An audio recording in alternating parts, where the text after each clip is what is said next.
Bonjour Brigitte, Bonjour.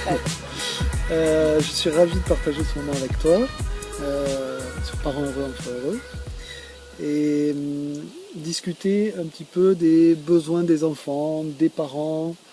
Toi qui connais bien et qui es une observatrice attentive et innovante et qui aide les parents qui sont en recherche d'éducation depuis de nombreuses années. Voilà, j'aimerais bien discuter avec toi de ces sujets, notamment liés aux besoins des enfants et des parents.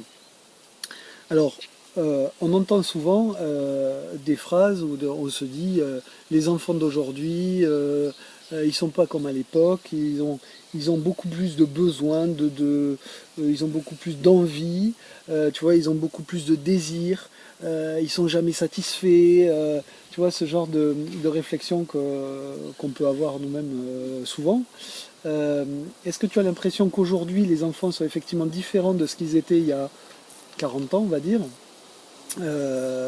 génération de nos grands-parents, Mm. ou comment ça se passe là? Il y a la transformation peut-être de la société, et puis il y a cette distinction entre besoin, désir, est-ce que c'est vraiment un besoin? Tu vois, c'est un peu un mélange de notions. Oui. Euh, Deux volets dans ce que je veux répondre.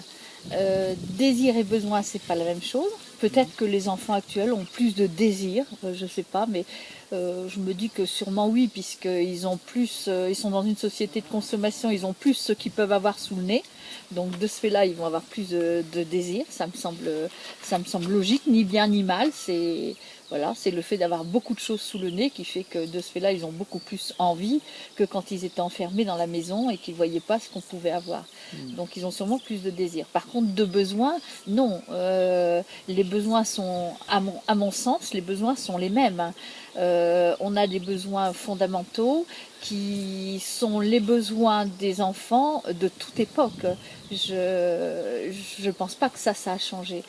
Il y a toujours les mêmes besoins qui sont les besoins de sécurité, besoins de reconnaissance, besoins d'amour, besoins d'estime, de respect.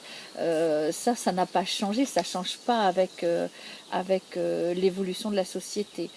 Voilà, ça c'est le premier volet. Après, le deuxième volet, est-ce que les enfants sont différents? Oui, pour moi, les enfants sont différents. Pour moi, il y a une énorme différence entre l'enfant du siècle passé et l'enfant actuel. Déjà parce que le regard de l'adulte sur cet enfant-là n'est plus le même. Les adultes n'avaient pas le même regard sur l'enfant au siècle passé que nous à ce siècle. Donc l'enfant est considéré de façon différente. C'est toujours pareil, bien ou mal, je m'en fous un peu de cette question-là. Mais le regard n'étant plus pareil, l'enfant n'est plus pareil et il évolue différemment. Hmm, Donc c'est pas le même enfant. d'accord.